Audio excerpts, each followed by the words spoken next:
This is CBN NewsWatch. Thanks for joining us for CBN NewsWatch for this Labor Day. I'm Mark Martin. Hurricane Dorian is churning away as a catastrophic Category 5 storm heading toward the United States southeastern coast. It tortured the Bahamas overnight with wind gusts topping 200 miles per hour. Dale Hurd reports on what happened there and what's expected next. Complete devastation. Look at these cars, man. This was some of the first video this morning from the Bahamas. The results of 185 mile per hour maximum sustained winds and gusts up to 220 miles per hour, tying the record for the most powerful Atlantic hurricane to ever make landfall. Silbert Mills is owner of the Bahamas Christian Network. Like nothing I've never been through. It really feels like you are helpless and that you have to depend solely on the mercies of the good Lord who has full control over nature. And the elements of nature we can never understand. The Bahamian Prime Minister called Sunday the saddest and worst day, tweeting, "We are facing a hurricane that we have never seen in the Bahamas. Please pray for us." And the strongest hurricane on record to strike the region is now inching towards the Florida coastline. President Trump visiting FEMA headquarters Sunday. A Category 5 is something that I don't know that I've ever even heard the term, other than I know it's there. That's the ultimate, and that's what we have, unfortunately. The slow-moving hurricane is expected to turn north and begin a week-long torrent of wind and rain on the southeast coast. The South Carolina governor has ordered evacuations along the coast, and both North and South Carolina have declared states of emergency. Acting FEMA Administrator Pete Gaynor said Americans need to pay attention to this storm. Don't dismiss this storm. We are not out of it. Life-threatening, dangerous surge, water, wind is coming your way. Take the time now to prepare you and your family. Florida Senator Rick Scott says his worry is that Floridians will think they're off the hook. We're going to get storm surge. We're going to get a lot of rain. The closer it gets to Florida or into Florida, we're going to get more rain that can cause flooding. So take it seriously. Over-prepare, don't under-prepare. Some people are heeding the warning, beginning to evacuate their homes and stocking up on gas and supplies of food and water. The storm is expected to stay about 40 to 50 miles off the Florida coast, but forecasters say a slight shift in track could bring it on shore. Dale Hurd, CBN News. We go now to Chuck Holton, who joins us from Juno Beach with more on how folks are bracing for the storm. Chuck, how are things there? Well, we're just starting to get the outer bands of the storm this morning. And what we're seeing here, this is low tide right now, and the waves are starting to come up. There's a tremendous amount of force that's coming in. We're seeing some people come down to try to take a look at what's going on, take pictures and stuff. But without a doubt, people are getting ready by boarding up their windows and closing their storm shutters and hoping and praying that this thing does not decide to make landfall right here. Yeah, talk a little bit more about that concern in the area, even if Dorian just skirts that part of Florida. Well, considering the strength of this storm, you're talking about something that these people have not even seen before in living memory.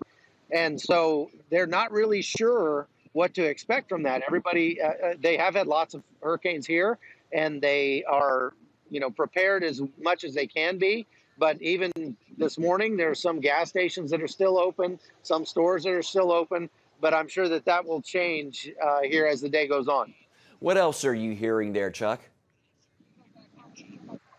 As I talk to the people here, they're already starting to think ahead and say, where will they go if they do lose their home, or where will they go?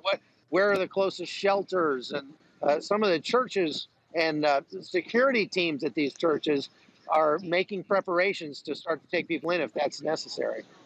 Okay, well, you're a former Army Ranger. Talk about, how you're viewing this storm, and I'm sure you're thinking of survival skills and so forth. Talk a little bit about that. I went through two big hurricanes last year, Hurricane Florence and Hurricane Irma. Irma? I think that's what it was. Anyway, both here, one in South Carolina and one in Florida. And Florence was not that bad. I rode that out right on the front line there, right at ground zero. But after seeing what Hurricane Michael did in South the Panhandle, Mexico Beach, and that sort of thing, I'm a little more worried because I saw a power that I've never seen before. And when you see whole subdivisions that are just wiped clean, there's just nothing left of them, no houses left, that is a major problem. Yeah, most definitely. All right, Chuck, thank you for your report and stay safe, sir. Thank you very much. Florida officials are taking no chances with Dorian. They're calling on residents to be prepared. CBN's Eric Phillips reports they're making sure resources are ready to move into action when Dorian passes. Florida Power and Light put out the call for help, and this army of utilities you see here is who responded. 16,000 men and women from 34 states, all here to help put the pieces back together after the monstrous storm called Dorian passes through. Utility trucks roll into Daytona Motor Speedway in droves, power officials say, even if Florida's East Coast dodges Dorian's delivery of disaster. There will be outages. And they're ready after putting out a big call. Workers flowing in to be farmed out. This site behind us is one of 20 that we've identified throughout the state that allow us to pre-position crews in strategic locations where we anticipate some of the hardest hit areas to be able to deploy these crews as soon as it's safe to do so following the storm to get right to work restoring power for our customers. And Lord God, we thank you that storm is continuing to move out of this place, away from us in Jesus' name. Worshippers at Calvary Christian Church in Ormond's Beach are praising God for shifting the storm a couple of days ago, lessening the threat here, though they'd stockpiled supplies in a local warehouse just in case.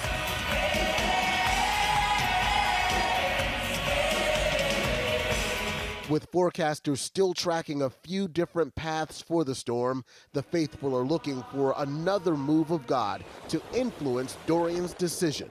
You know, we just pray and believe and speak and declare that our God is God over the winds and the waves and the storms. And we believe that God has heard us. Don't touch the Georgia or the Carolinas, just east, east, east. Between the army of the Lord and the army on the ground, this area seems as prepped as possible. And if the effects of the storm are felt more severely elsewhere, they're also ready to help their neighboring states. In Daytona Beach, Eric Phillips, CBN News. Thank you, Eric. We'll be right back with more news, including a report from Israel on an attack on the northern border there.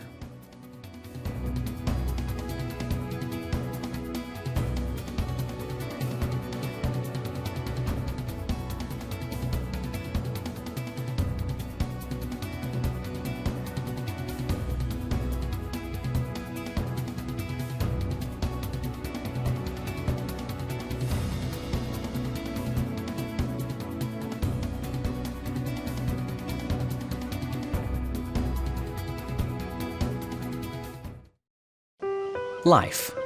It's meant to be lived fully. Jesus said it.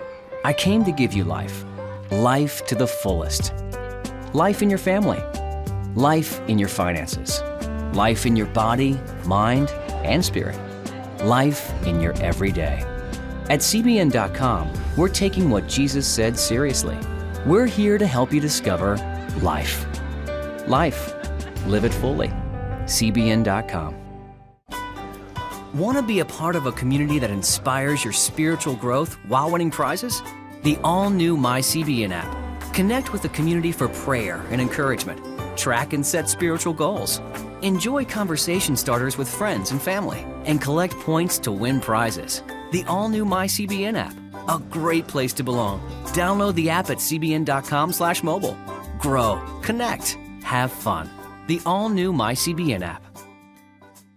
Watch breaking news, in-depth exclusive stories and programs, from health to entertainment, you won't find anywhere else.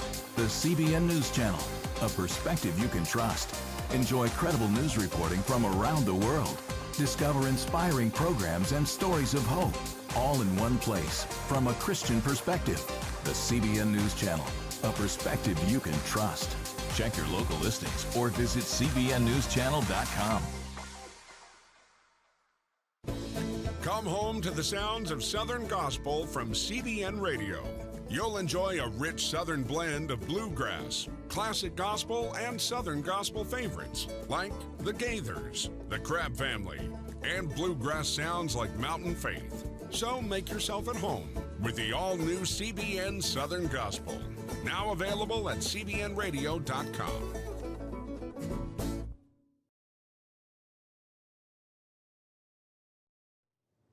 A West Texas community is in shock and grief following the loss of 7 people in a mass shooting near Odessa this weekend.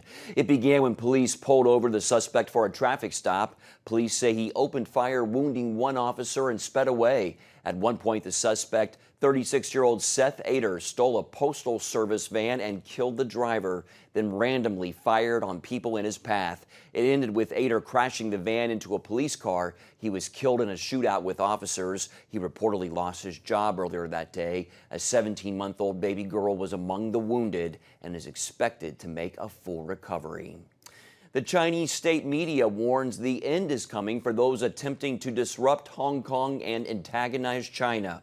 Protesters defied orders not to demonstrate over the weekend, and things turned violent between the two. The protests began nearly 3 months ago after the government introduced an extradition bill that would have sent suspects facing trial to mainland China. That bill has since been tabled, but protesters are afraid their freedoms remain at risk. It was a tense weekend in Israel as well, where the Israeli Defense Forces, they were under attack on the nation's northern border and had to strike back. CBN's Chris Mitchell has the latest. The Israel Defense Forces say for now it appears the fighting is over with Hezbollah, but that they're prepared for more fighting if necessary. What many had expected for days came late Sunday afternoon. Hezbollah fired several anti-tank missiles at an IDF position inside Israel. The IDF responded with artillery, blasting Hezbollah positions inside Lebanon. Israeli Prime Minister Benjamin Netanyahu said Israel fired 100 shells from the land and the air. He said there were no Israeli casualties, no injuries, not even a scratch. However, Iran's television network, Press TV, reported Hezbollah killed a senior IDF commander. This is Iran's version of fake news. The current situation began several days ago when Iran tried to send a killer drone into the Golan Heights. Israel stopped that attack, and then Israel struck a key component of Hezbollah's effort inside Lebanon to manufacture precision-guided missiles in order to strike Israel. Hezbollah leader Hassan Nasrallah vowed retaliation, and his deputy said they planned a calculated strike, but did not want to spark another war with Israel. However, calculated strikes are not an exact science. 13 years ago, what began as a small Hezbollah ambush erupted into a month-long war between Israel and Hezbollah. But it appears, at least for now, that what began today will not flare up into a full-scale conflict. We'll keep up to date with the latest developments with CBN News. I'm Chris Mitchell, CBN News, Jerusalem. Coming up, celebrating Labor Day and a closer look at what's happening to meet the needs for skilled labor in today's workforce and how it could mean better paying jobs for the younger generation. Life. It's meant to be lived fully. Jesus said it. I came to give you life. Life to the fullest. Life in your family. Life in your finances. Life in your body, mind, and spirit.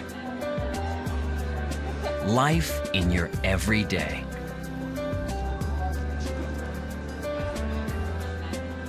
At CBN.com, we're taking what Jesus said seriously. We're here to help you discover life. Life. Live it fully. CBN.com.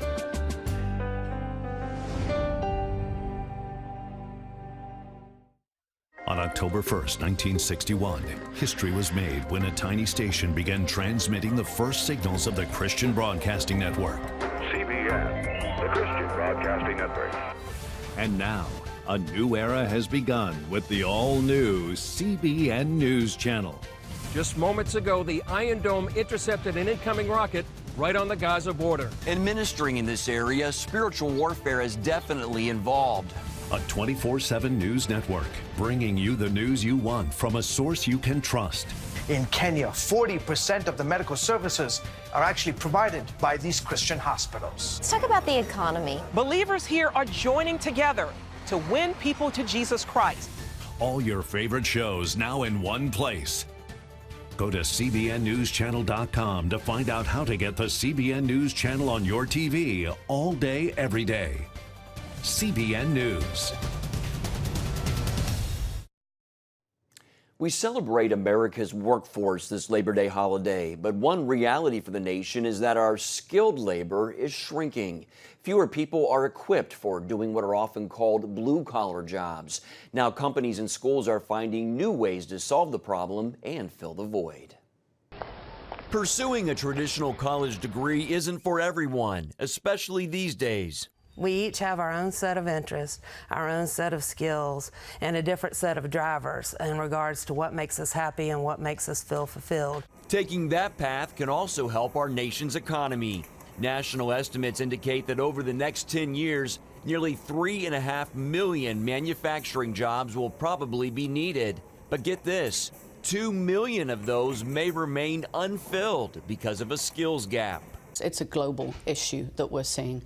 It's definitely something they see in Europe as well. So it is very, very serious. Lorraine Wagner, Vice President of Operations for Steel, an international company which produces outdoor power equipment, says today's applicants don't have the technical skill sets required. She believes it stems from a stigma against manufacturing, that it's industrial revolution kind of work, dirty and grimy, something to avoid. And I think that something that we at Steel are trying to do is promote that industry itself and manufacturing is a very fun, dynamic environment to be in. It's very high tech, and it is something where we need to bridge the gap of the years where people have decided, oh, we just want to go to college, we really don't want to follow an apprenticeship program that we used to do years ago. We think college is far more important, and really it isn't. There are different routes that people can take. Steel is trying to close the gap through its apprenticeship program. Apprentices learn skills including mechatronics, a combination of mechanical and electrical engineering. Coordinator Skip Johnson says the program is working. Steel's making a huge difference because not only do we train apprentices for our openings here, but we have opened this apprenticeship program where we accept apprentices from other companies. I'm here in what's called the Apprentice Lab, the place where the apprentices go through a skilled trades boot camp. It's here where they learn the basics of their craft before more extensive training on the manufacturing floor. Ryan Buzzy is a third-year apprentice. It fits me because, you know, when I go out to a machine and let's say the machine has a problem, I want to know why, and I want to know exactly what caused it and how it can be prevented in the future.